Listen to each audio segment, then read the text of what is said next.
The stakes in the battle to limit the gaming industry's rivers of gold from poker machines have escalated dramatically. The pokies owners are about to unleash an expensive advertising campaign against the moves.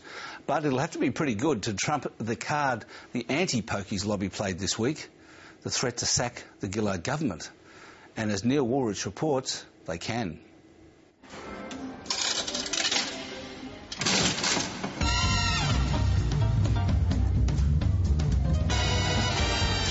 The pokies business is under siege. Poker machines are not benign, they are dangerous. There will be mandatory pre-commitment systems rolled out on every poker machine in the land, commencing in 2014. Now the industry is about to return fire. This is the advertisement that will run when Clubs Australia launches a campaign in the next few weeks that's rumoured to cost $20 million. It's not Australia. I know. I mean, what's next? They'll be telling us how many beers they have next. Gillard would be crazy to back that, wouldn't she? I hope we don't have to spend $20 million. We hope that common sense prevails well before that point. But we will do whatever we have to do to make sure that people understand what this licence to punt is all about. The future of the Gillard government now seems to depend on reining in pokies. The key independent, Andrew Wilkie, could not have been more clear in his demands made at the National Press Club this week.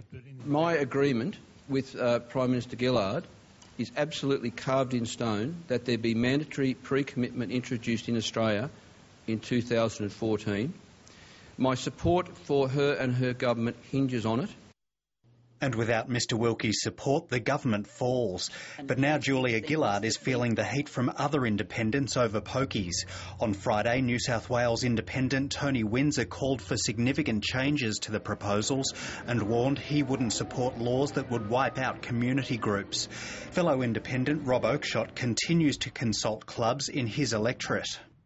And although the industry is very loud and very rich, and will do whatever it takes to stop me and to stop the government from implementing these reforms, I know I speak for millions of Australians.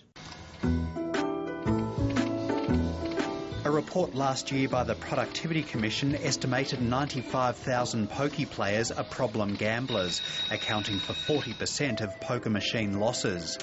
Andrew Wilkie wants a system of mandatory pre-commitment introduced, which will force punters to specify in advance how much they're prepared to lose.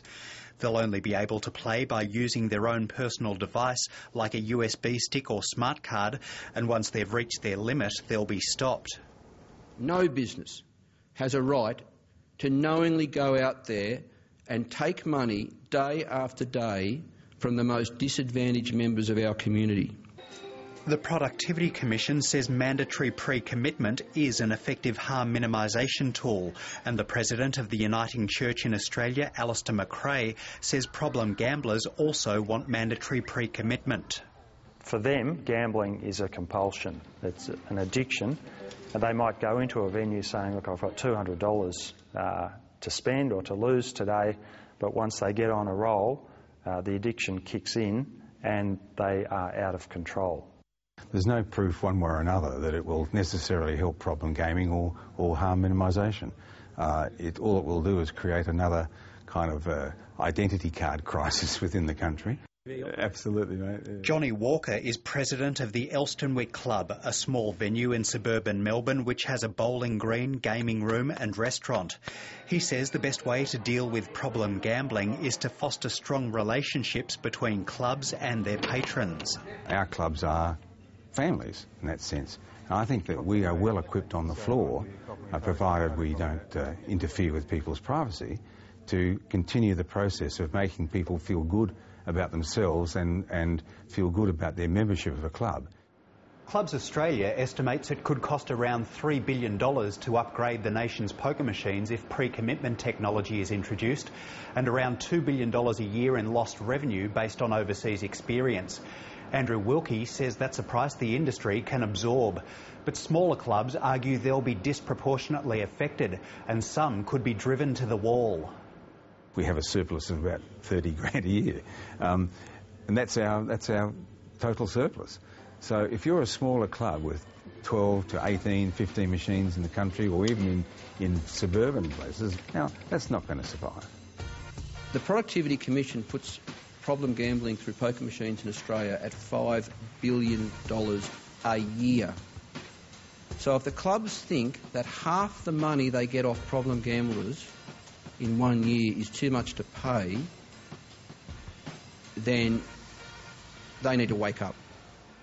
The clubs are willing to accept voluntary pre-commitment, where gamblers aren't compelled to set limits for themselves, but critics argue that won't work. The research that's been done on voluntary pre-commitment indicates that it's successful in about 1% of cases. So, there's hard research showing that voluntary pre-commitment is ineffective. Even if Julia Gillard can muster enough votes to pass mandatory pre-commitment laws, it's unlikely the debate will end there, with Clubs Australia prepared to challenge the law. If legislation ever passed, we would certainly test it in the courts. We would test to see that it's constitutional. I mean, let's remember what's happening here. If legislation is passed, it's an effective overruling of the states. It's a takeover of state and territory jurisdiction. And given the states rake in $5 billion a year in gambling taxes, a coalition of hostile premiers might be Julia Gillard's next political threat.